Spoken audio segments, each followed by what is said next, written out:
saying I want to K-word myself. I hear that so much with students. I used to say that a lot. Something flipped in me and I was like, you know what, I'm going to stop saying that. And then the birds started chirping and the sun started shining brighter. I heard somewhere it's like for every negative thing you say, you have to say way more positive stuff for it to like go away. I felt like what I was trying to communicate wasn't being communicated very well. Props to you for realizing that you needed help and that you asked, I need a therapist. That takes a lot. That was a slay move. Mental health is like a personal journey. And if you are going through that, or like if your parents are going through that, it's like a save yourself type of thing. If you're like in a place where you really feel like you need to seek help, then I think you should go for it and just give it a chance. With the work that we do at LNW, I found ways to practice self-care and acknowledge my struggles. I'm on my healing process. Social media played a huge role in my brain because I was constantly comparing everything to everything that I saw online.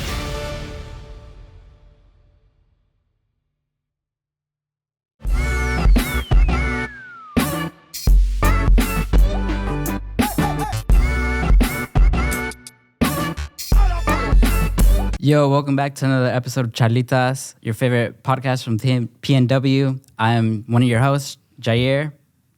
I'm Luis. I'm Sam. I'm Pamela. And I'm Alma. Does anyone notice anything different? Dun dun dun. No? No one? We got a new space. We got a new office space. Right. We finally get to hang up this really cool painting that we did a few months ago, years maybe. It's been a year. It's been 2 years. When we did one of our program events that we touched on a little bit. Shout out first to episode. Rodolfo. Shout out to all the moms who helped paint it with us. Yeah. And yeah. the kids. Yeah. Yeah. We're really excited that we finally get to have our own personal office space. LNW finally has their home, an own home that we can come to. For today's episode, Jair, want to give the disclaimer? Disclaimer, this might be heavy / touchy subject for some people. The topic is mental health. And so we will be discussing mental health and just FYI, guys.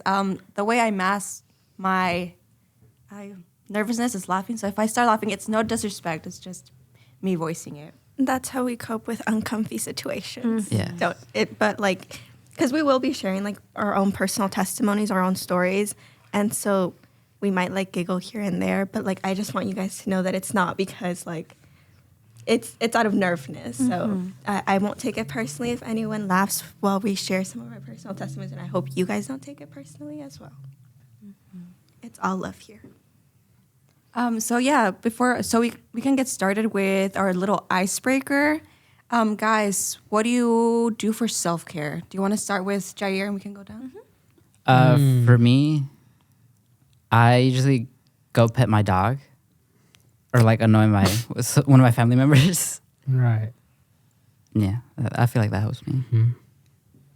That it? Yeah, that's Okay. For me, I like to like do sports and stuff like that. That gets my mind on things. Listening to music, or sometimes the occasional going to the bathroom and sitting in the toilet. You mean for real? Luis. I mean for real. Sometimes you just got to. Sometimes you just need a break. I think being on the toilet is stressful. It's not self-care. All right. Bet.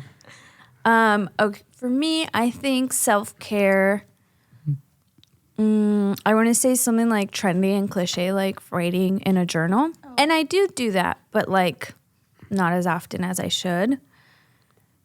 Instead, I doom scroll on my phone and I call that self-care. And it's not. But Doom scroll? They call it that? doom scroll where you just like endlessly scroll on your phone. Mindlessly. Damn. And then go numb. Doom. Sam called me out because I was going to say something cliche like journal, but I guess we ain't saying that type of thing no more. So You gotta be honest. I do journal, actually, Sam. Thank you very much. I want to be But- like you then. But apart from journaling, I want to say that my self-care is watching anime on my 5th run of watching Haikyuu. Just want to put that out there. Well, my self-care is reading, so I'll stick with that one. If you guys are avid listeners, if you tuned into the very first episode of Charlitas, we briefly touched on one of our first and bigger projects that got us into where we are now. But it was the mental health fair that we did when we were high schoolers as part of Mecha, the club. We were Mechistas. Do you guys remember the mental health fair? There's a lot of food. Is that it? Is that all you remember? What else do you remember, Jair? Please. I mean, I was kind of like in the background, but my mom and dad went, and they were like, they were talking about like how like nurses were like there giving like a session talking about all that like self-care and like mental health stuff. Yeah, I think one of the things I remember about this one was it was right after the conference that we had attended, and Sam and I were having a conversation with Rivard, and we realized that a lot of the resources that were being shared out to us students were not being reached to the families. And then we're like, mental health is not talked about a lot in our community. And we kind of started to brainstorm how to bring that to our families in our community in Spanish. And this was, I think, 5 years ago, 5-ish years ago. It was back in 2019, if I remember correctly. And I know we went to one of Clark County Latino Youth Conference, and we saw a session on mental health, and then we came back, and like Alma said, we talked to one of our teachers, Miss Rivard, and I remember it's funny that we chose parents as the audience instead of other high schoolers. I know that was one of our original plans to have 2 fairs, one for high schoolers and one for parents, but I don't think that ever happened. I don't remember why. I mean, it was our first ever event, so we were very new to it. But yeah, now that I look back, why didn't we choose high school? Wasn't it later in the year too? Wasn't it like around May? Maybe you guys just didn't have enough time to like plan for the second one. I think that was definitely ideas came up for 2020, which, as you guys remember, COVID hit, and that's why we didn't get the opportunity to reach out and branch out. But yeah, our mental health fair started trying to reach those families. And back then, if we think about it in context, mental health wasn't it wasn't as big as it is now. I think it's bigger now. Back then, it was literally in our name of the event, raising awareness for mental health, especially within our parents and especially within the Latino community. And I know we all talked about how our parents, they think everybody's just crazy. Son locos. No, you don't have anything. You're just crazy. And by doing this fair, we were trying to prove that no, actually we're not crazy. There's stuff going on for real. Yeah, I think that fell under generational differences because we were exposed to that, and then we're like, well, our parents weren't exposed to that, so let's kind of change that. And I think it was different for us too because we come from an immigrant household, and just mental health looks kind of different, or not different, but it's unique in the way that you have so much pressure or these expectations that you have to, these standards. And it was, I don't know about you guys, but I know it was all coming down on me in high school. And high school was a tough moment. High school, mental health, I think all the high schoolers are going through it all the time. I know I definitely was. I'm going to tell a story. Junior year, one of our English professors or teachers had an assignment called Orpheus. And it was you had to write a personal narrative story, and then you read it aloud to your whole class. And then if you wanted to, he had a separate like event that was open to the public, and if you wanted to, you could read this story aloud. And this was junior year. This was before the mental health fair happened. And like I said, I was like really going through it. And I wrote my personal narrative on what I was going through it. And I titled it Mush. Oh my God. Cringe. I remember. Cringe. Is there a reason you titled it that? Because I remember feeling like that was a perfect representation of like what I was just feeling in high school, like all mushed together. And it was like too much. And I titled it Mush, and then I just wrote about things maybe I shouldn't have written about. And maybe I shouldn't have shared that out loud to my junior English class, to a bunch of people who probably didn't give a fuck. Who probably didn't care. And I read it, and like I cried. Duh, like when do I not cry? Some of my classmates cried. Some of my classmates like related to some of the parts. And I remember finding a tweet from our English teacher, who said, his tweet was like, when one of your students makes the whole class cried, #Samantha Mesa. And I was like, I don't know how that made me feel, you know? Really called you out like that. Because like it wasn't, I know what he was, you know, I know what his intentions were, but now that I reflect back on it, I was like, maybe I should have been stopped from reading something so personal. Like I was, like you guys, when I said I was going through it, I was really going through it. And he just like, I don't know. I read that out loud during class that day. And then later I like, for some reason, decided to read it out loud in the public in that one event that he has. And I don't know why I did that. Like, why would I put my whole life on blast like that? But I did. And I know, and then parents were welcome to that, and my parents didn't go. But I was, after that, like, to my mom, I was like, you know, I just did this one thing and you weren't there to see it. And like one day I don't know what was the thing. I just remember being like, Mom, like I got something to read to you. And like I pulled it out, and I wrote this in English. When I read it to my mom, I was like translating as I was reading it. And like I cried again. My mom cried again. My brother, who was like in his room, cried too. He was like listening, and he cried. When my dad got home from work, my mom made me read it again to my dad, and I cried again. And my dad just like stayed silent, and I was like, And so I still have all 25 copies, because I remember our English teacher said like print out copies for everybody to have, because they'll make notes. And I still have every single copy that I have with the notes that my peers left me. But I swear to God, like after I did that with my parents, something just like opened in me. I don't know. And it was like going, okay, so like I finally got what I was feeling inside out. I like literally threw it all up everywhere. And that is when my healing journey began. Am I still in that healing journey? Yes, I am.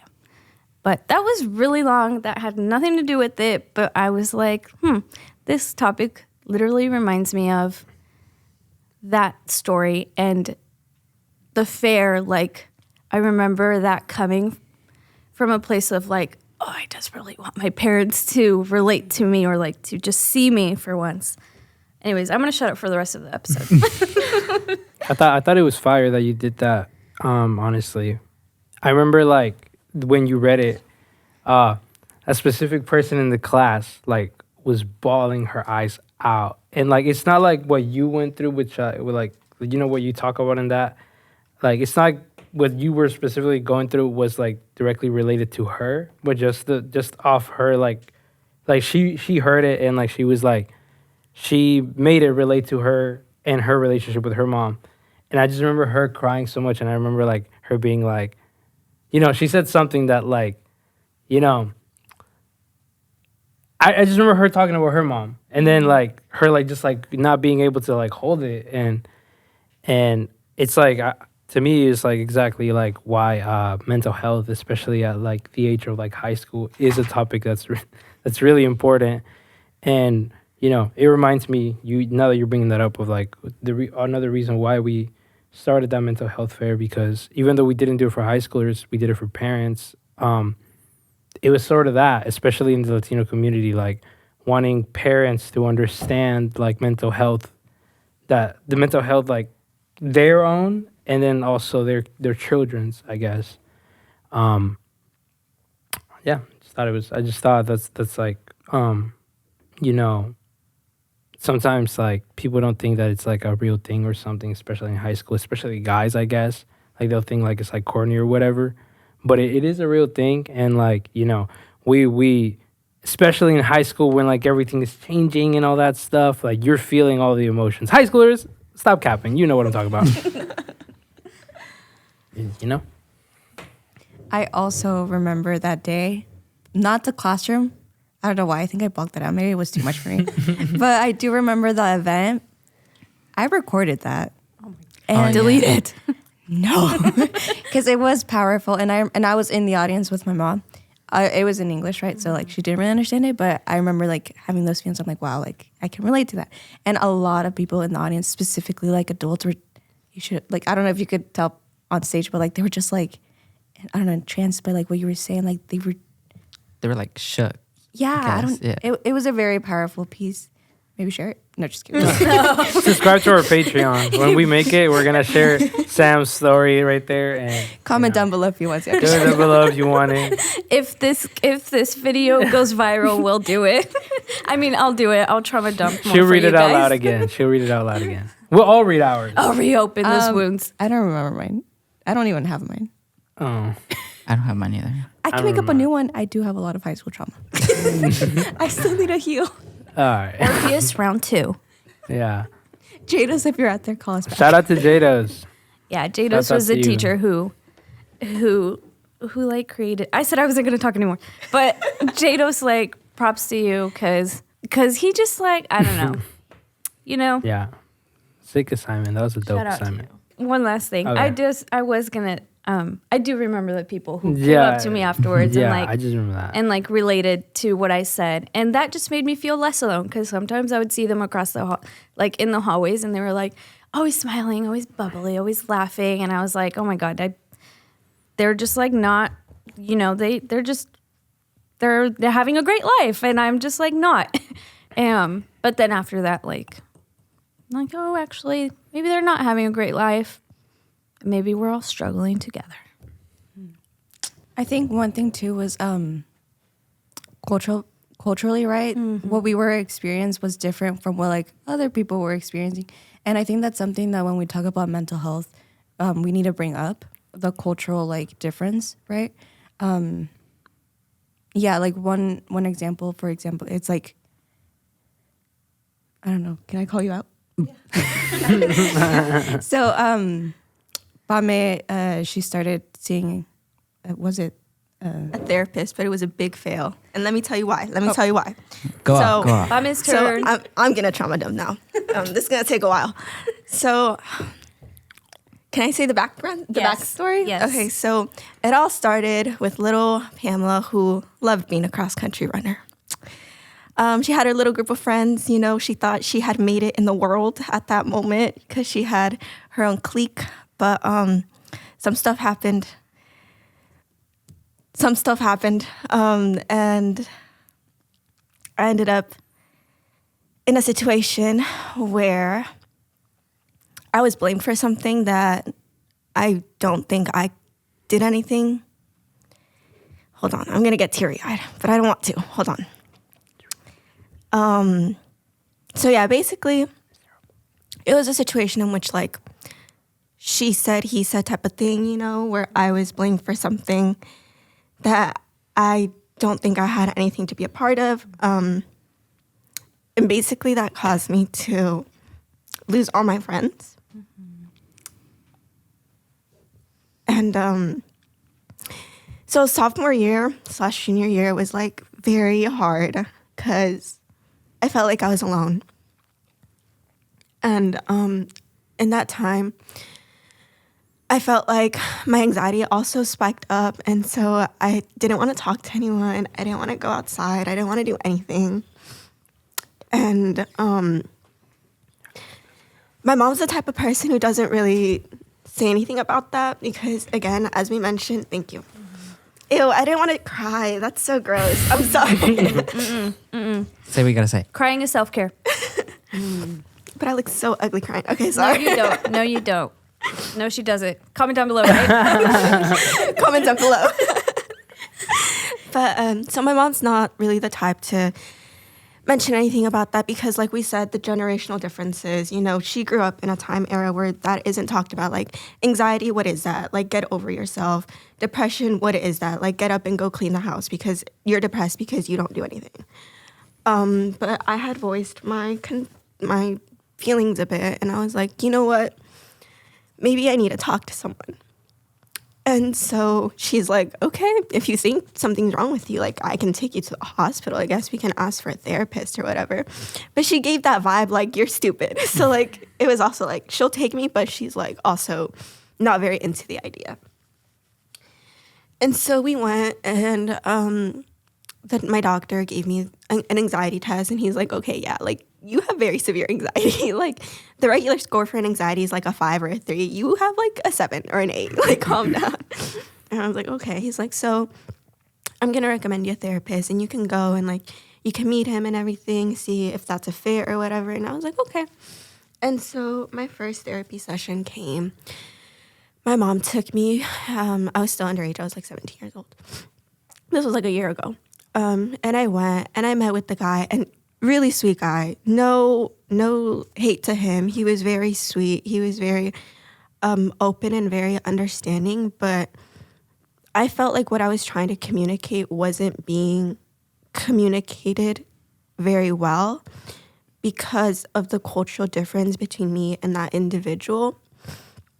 I don't think he understood like the pressure and the expectations placed on me because of my immigrant Hispanic household.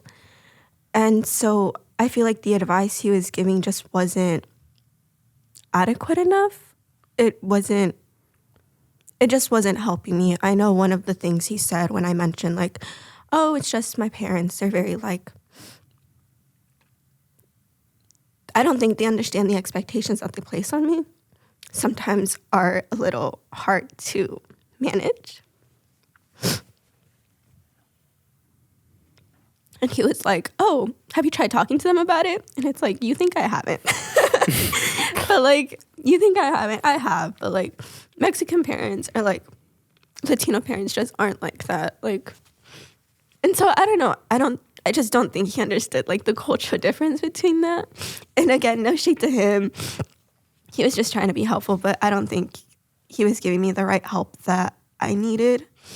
And that's to bring up another point that we should really strive to have more representation in therapy for individuals that aren't white.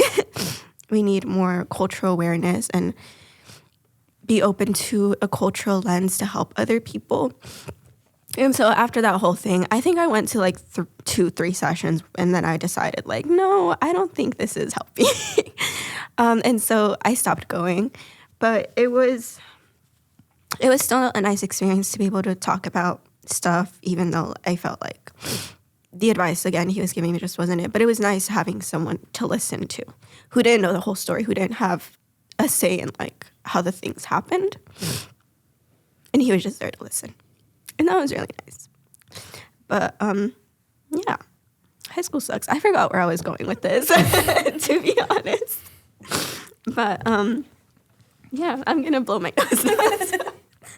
ASMR. Just kidding. Who else cried while listening? I did. I did. I almost did. Because you bring up a really good point where like it's hard to find therapists who are culturally aware, culturally responsive, or who just like look like you, or who've been through this similar experiences. And I think it's really hard to find someone like that when we come from immigrant households. I think also was the fact that it's expensive as heck. You know, a lot of us also seek a therapist or like medical, you know, because it's expensive and we don't have insurance, and that's tough. Yeah, as soon as I turned 18, you know, that was gone. So I'm struggling with it inside. I'm just kidding. No, but like, no, yeah, I feel like financially that's a big barrier that we still need to work and has to be acknowledged in order for us to heal. Like de por sí, it's already like finding therapists. Like it's such an unfamiliar concept for your family, like for your parents. Then you got to deal with like finding a therapist who like fits what you need, you know, that cultural piece. And then also finding a therapist who's not really expensive and who's like, you know, like, cause yeah, like we don't have insurance. Like we're going to have to pay out of pocket. And that's really expensive when you don't have a pocket filled with money. I think that's also stems like negative stigmas, right? Where it's like, oh, it's a bad thing to go to a therapist. But then it's like, if I have the money, I'm not going to spend it on a therapist. I'd rather I'm going to spend it on something more important. So that's another thing that like, what the heck? We keep losing. Yeah. Like. It's no win. There's no win. There's no What way. is that? But you know what, Bame? Like, props to you for realizing that you needed help and that, like, you asked, like I need help. I need a therapist. Because that takes a lot. That was a slay move, low key on my part. I'm not even gonna lie.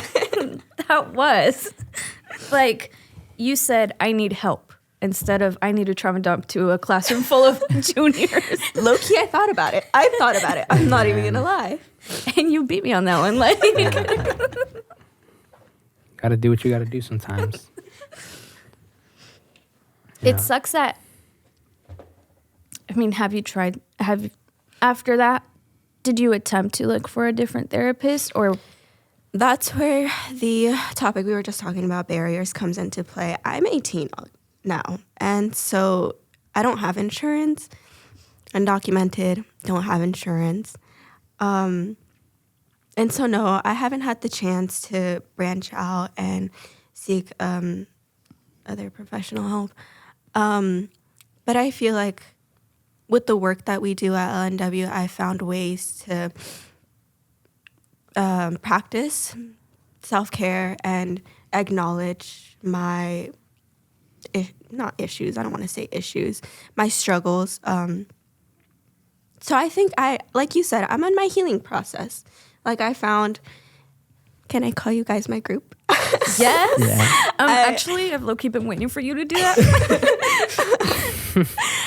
It's official. We're a group. La clica.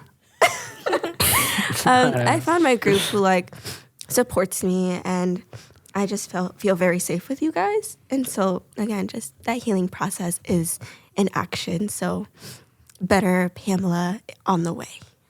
Period. And now you heard from two female perspectives and like their challenges with mental health, but like what about the guys? I could speak a little bit. It didn't happen to me, but I guess like my mom, there was this one time where she was going through like a rough time. And then I don't know, I wanted to help her, but like I didn't know how to. So I kind of like struggled with that. You know, and through time I asked her more like how she's feeling and all that. Did that have an impact on your mental health? A little, yeah. Like it's made me like question it and stuff. It's like, how do I deal with it and all that? Mm-hmm. Have you found the answer? I don't know. I've like seen videos like on TikTok. It's a reliable source. Where like this lady like talks about like the most basic things where like she's like, oh, she often starts the videos like, oh, I'm gonna teach you something how to deal with it that you didn't get taught in school, like from like how to be happy, how to deal with depression, how to like there's like others also. Mm-hmm. And then one of like the biggest things I learned from her was like how to not to be too hard on yourself, which is something like I've like tried learning how to do, especially like when it comes to like school. Like if I like don't do good on a test, don't do good on an assignment, it's like it's not the end of the world. It's okay. It's like be more positive with yourself. And I saw another video also where the lady was like, "Oh, try listening to happy music," and then I kind of realized this. Like, I've known about this for a while, but like your perception of like what the world is like kind of like how you feel. I don't know if I'm wording that right, but like, you know, if you think you're being sad, you'll be sad. Like for like some music, like if you listen to it, it's like kind of like depressing and sad and stuff. Right. Yeah. And you're kind of like, I'm listening to it and I'm like, like, why should I feel sad about this? Yeah, like why is it making me sad? Yeah. I feel that. Like some songs like about like cheating, I'm like, I've never cheated before. Like, this song's making me feel like I've cheated. It's true. He's lying. No, I'm just kidding. Yeah. But yeah, that's like, I guess my kind of journey. Real. Just, you know, don't be too hard on yourself. And then like, I feel like with that too, it's kind of made me have more empathy about like what other people are going through.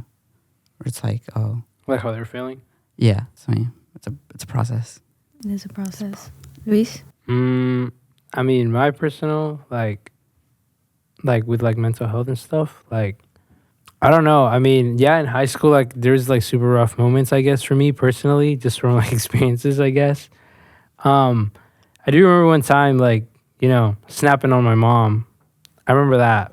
That was like a pretty wild moment where like I just snapped at her and what's it called? Like, but in a way, you know, she never called me out for it, but my brother did, and my brother explained. My brother broke it down for me in a way that I needed it, and in a way, it did heal like whatever like the stuff I was feeling at the time. Especially, it was just basically like about, especially like middle school, high school. I was pretty much like, because of like the work schedule that my mom and dad had and my brother who was going to work with them most of the time, I was basically pretty much like by myself like all day.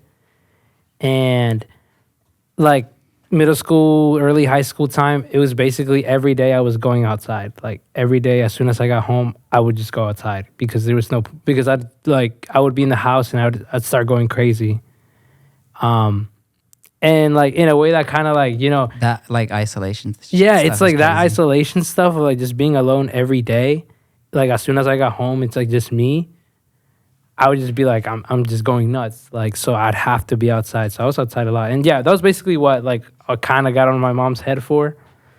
And then, you know, but after doing that, like it did like, you know, it like, if I wouldn't have done that, I would have probably still felt that way. Like just carried those feelings with me. But like doing that helped me a lot. And then the advice that my brother, like the advice that my brother gave me, like after that, you know, being able to both of us to talk about our struggles and stuff like that.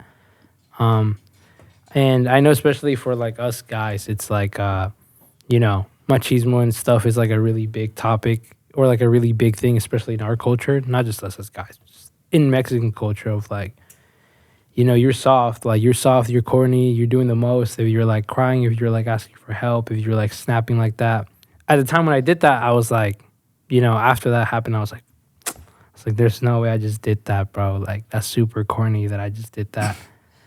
But like, again, I feel like it was necessary. And then, especially as I've gotten older and stuff like that, you know, I've been able to like realize that like, my brother goes, especially just with like my family, you know, like my brother goes through stuff and my dad went through like a lot of like things that like, you know, that we're able to talk about nowadays. But like it happens to every man, I would say, to every guy. And, you know, especially, I don't know, we never talked about it when we were young, but especially now that I've grown up, like Me and my dad have had a lot of conversations about mental health and stuff like that. And like, I don't know, deaths that happen around the family and things like that. It's like it's made us realize that, like, or made him realize a lot of things that, like, hey, like maybe he is going through like really rough times, or the things that he went through that he tells me about, and then we'll be talking, like I'll just be like damn man, like, you know, like you've gone through some really rough things, and it's like it's necessary. He's starting to like realize this slowly, that like damn, like I really need to work on like my health, like my mental health, because it's affecting like my life and stuff like that. That's my case, but I know that's not the case for everybody. I know a lot of dads feel like, you know, you're being like a little, you know, like you're acting like a woman if you're like going through like emotions and stuff like that. But yeah, I don't know. I don't know. It's like advice, I guess, for my end would be like, you know, mental health is like a personal journey.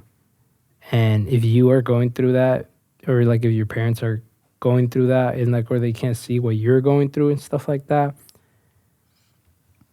it's like a save yourself type of thing. Like, you know, they might not ever get it. They might get it, but it's you. Like you're what matters the most. You know, you yourself, like you're your own like person.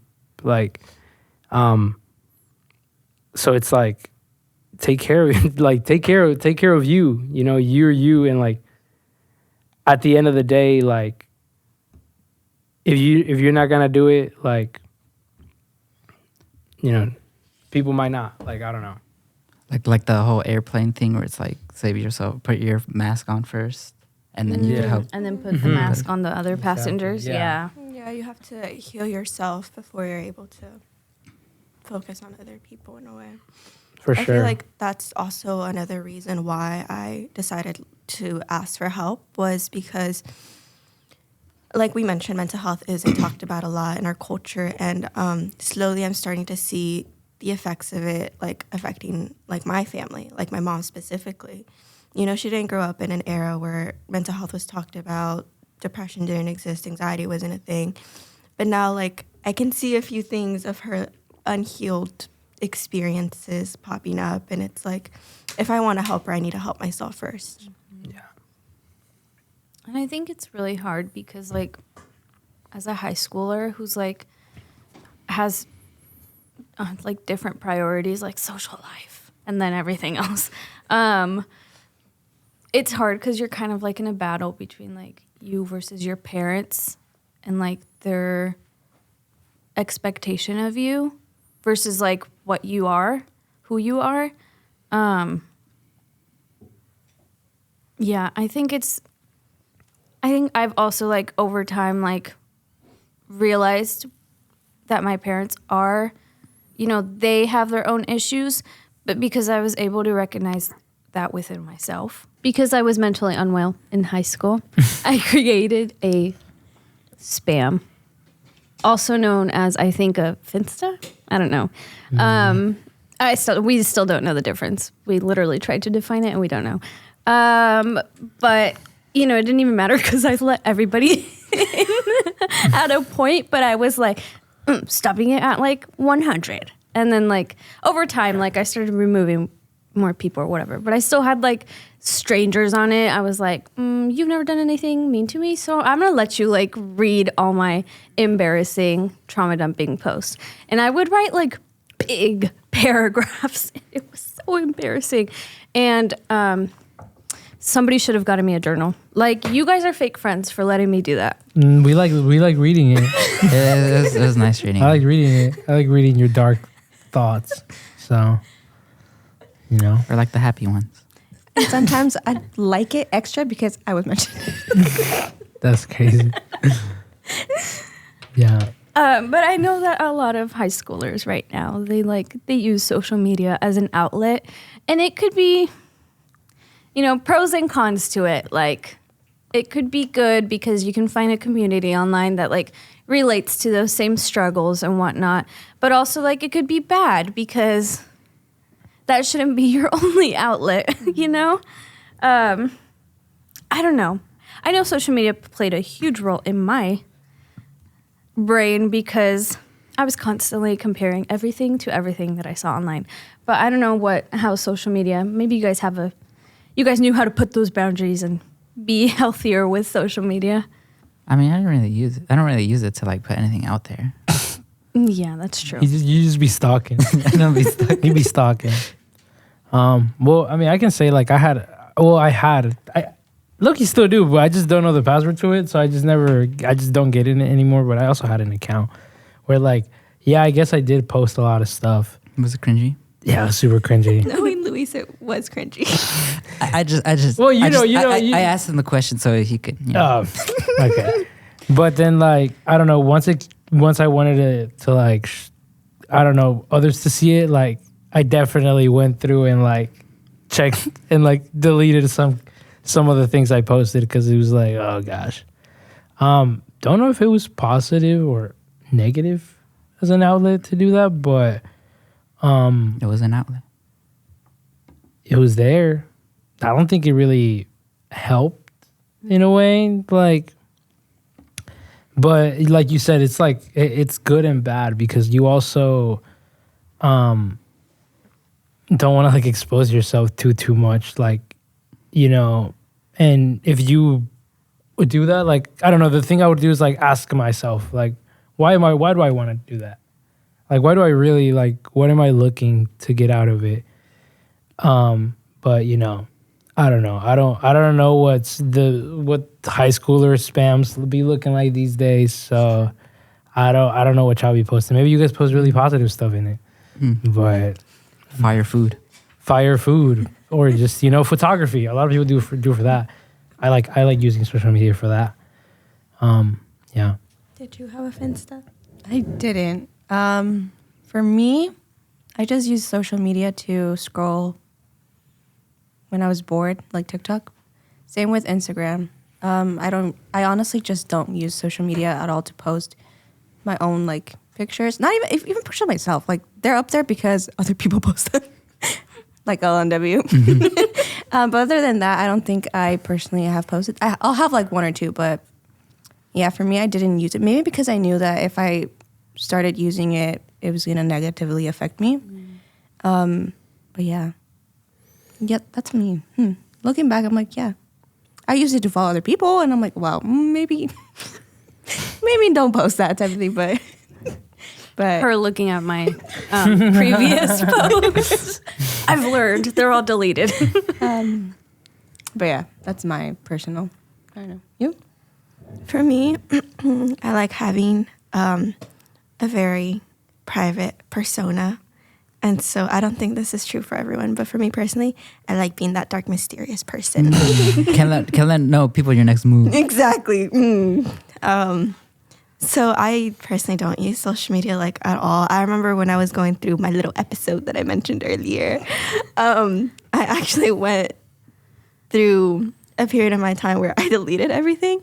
Like I deleted everyone off of my Instagram friends. Like I remember I had like 300 people. It's down to 80. For Snapchat, I only have my sister. And then every other social media I just use for LNW and like just reposting all the cool stuff that we do through the organization. But yeah, for the few people that I do have on my social media, sometimes it's kind of sad for me because I see everyone like with their groups of friends and like experiencing things as high schoolers that I don't know, I just feel like I've never had the I've never been able to do all that just because I don't know, I just feel different. I don't know, it's like I feel more, I don't want to say mature because I feel like that sounds very self-conceited, but I've just never gone through that experience of like, oh, going out to parties or like going on weekend trips with my friends. Like I'm just a very reserved person. And so it gets a little sad seeing everyone else enjoying doing their stuff. But then I come back to my gang and I'm like, hey, I have fun with them too. I just don't post it. I think a lot of this stuff in social media is just fake too. Like it's not a real, like, it's just like a peek into like the great moments of a person's life. Like I just think like, you know, it's not like they're doing that every day, you know. Most of, I mean, if they are, kudos to them, but like most people aren't doing that, you know. So it's also like, don't believe what's, you know, just because somebody's posting a bunch of stuff on their social media looking like they're having like vacations every week or the best time of their life, it's like they still might not, you know. So it's also like a lot of that. So I feel like it can bring awareness to a lot of things, like news stuff. And like the stuff I mentioned earlier with the TikTok? With the TikTok about like, you know, dealing with these like emotions and all that. Yeah, like I said at the start, it has its pros and cons. You can find a community and you can feel like really, yes, but also you can at times just feel like really, boop, not the greatest, like because of what you see on social media. And social media is like one of those like resources that are sometimes like really accessible to students. And it's what they seek for just like help, especially with like mental health. It's really hard to find resources outside. Mm-hmm. And they do exist, like in las escuelas and in schools, they do exist. But sometimes they're not the best, or sometimes it's just not enough. Yeah. They're not able to provide the level of attention that you require. And it's still good attention. Like, I'm not saying what they're providing is bad. It can be very helpful, but sometimes students or youth just need a little extra more. Mm-hmm. And it also doesn't have that cultural, like, stuff you mentioned. Mm-hmm. Cultural perspective.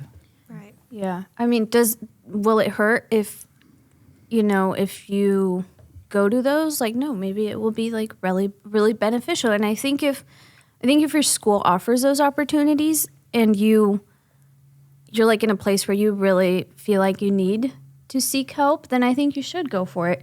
And just give it a chance, like give it a try. Even if you hear stuff from other people who have tried it before, because I know like for where we attend school, they have services. And I've heard from some people that, like it wasn't the best fit for me or it wasn't really, and sometimes that's discouraging to hear because you're like, okay, well, then maybe I shouldn't go. But I think you should still go out and like try it just to see if it will work for you. Because what works for some may not work for others. No, yeah, I agree with that. Maybe that's why, because, never mind that. But what I actually wanted to say was social media and all that. I've seen a lot of like therapists go on there as well. And I think sometimes if school is not something where you can go and get the resource, that is where the positive comes in social media. Because I've seen a lot of therapists like go on there on TikTok and like promote their page, or they're like, oh, come talk to me or contact me and we can have like a one-on-one 30 minutes free time, whatever. And I think that's good. I don't know if that ends up working for them, but I think that's one way in which social media has been like very useful. Also during COVID, it was the only like way for a lot of people to connect with others and stuff like that. So, yeah, and also like with social media, this is like a whole nother can of worms. Like we could talk about, but like I've heard so much that mental health is one of those like trendy, like quote unquote trendy topics because like, they're like overusing the word depression or the word anxiety, or like people are self-diagnosing when they shouldn't be or whatnot. But I remember like reading or listening to this one thing where somebody said, if they're diagnosing, it's because they like relate to it at some certain extent. Could they maybe like actually be diagnosed with that? No, yes, but they're kind of like searching for like a why, like a reason as to what they're feeling with. And I think social media has played a huge part into like that raising awareness piece of what something looks like and what something is. that people before probably didn't know what it was. They didn't have a name to put to what they're feeling. But now, we're turning the page, and we're in our healing era. Well, we're hoping to be in our healing era. That's what we always. That's what we're striving for. To be in our healing era. I know it's just like positive affirmation. I don't know what that is exactly. Positive affirmations.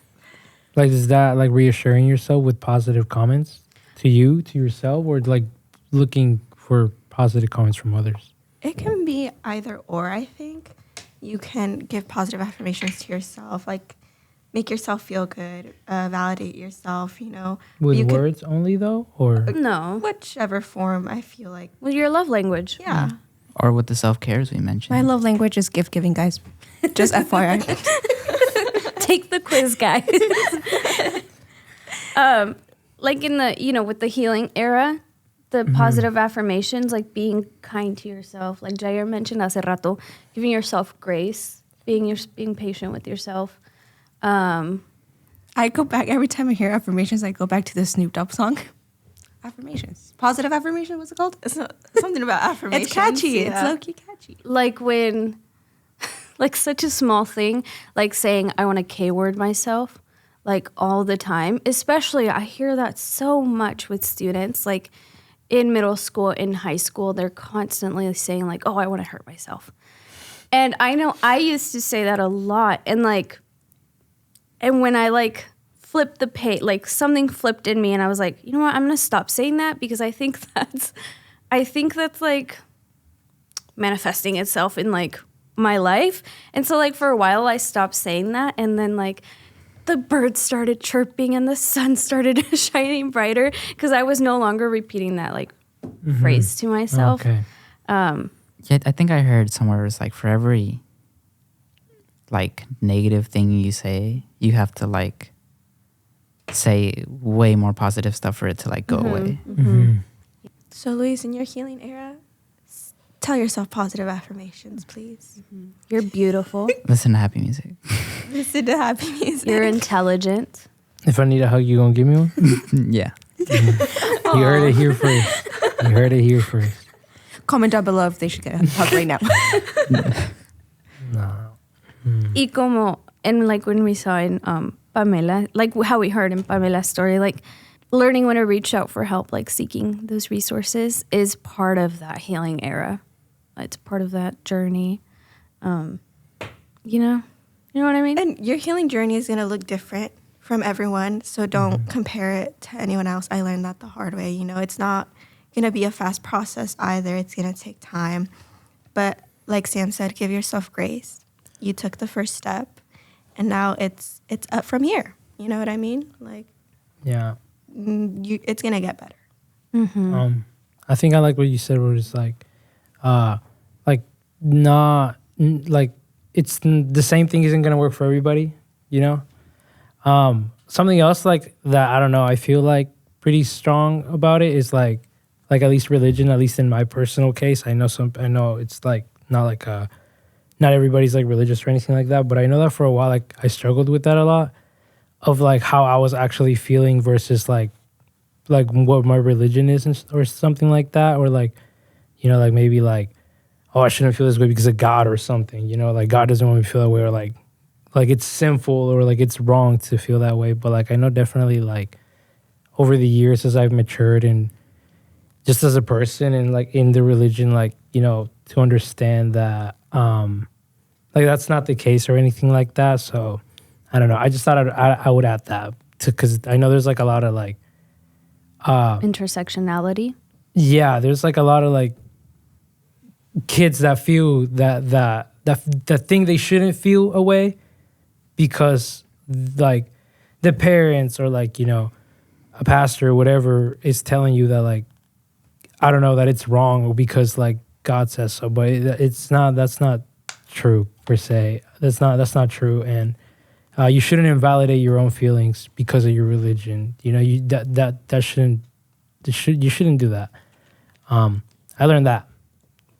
Yeah. I feel like that could also be true for like other people, like let's say like your parents tell you, oh, you shouldn't feel that way. Like, Yeah, You're yeah, good. exactly. Yeah, yeah. I feel like it's important to feel whatever you're feeling. Mm-hmm. Don't like suppress it, Yeah. but also try to like Take action. take actions. Mm-hmm. For sure. It's like a process. And even like the smallest things. Like I know we've seen on the internet and we've found like this is one of those other pros that social media brings us.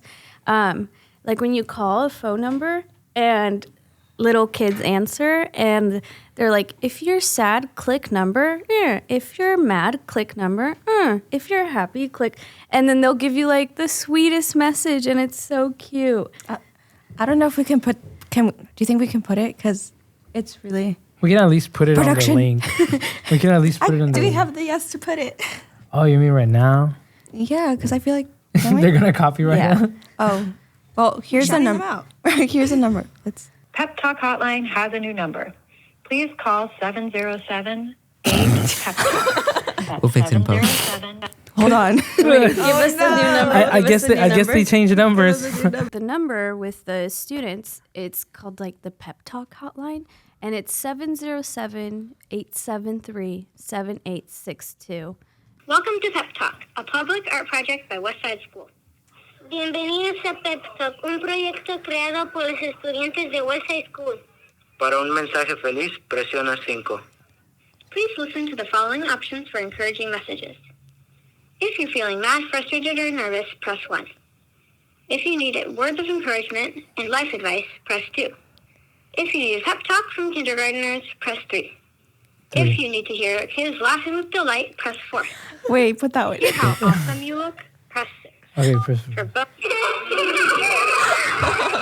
Okay, wait. It's got to give you. Oh, my God.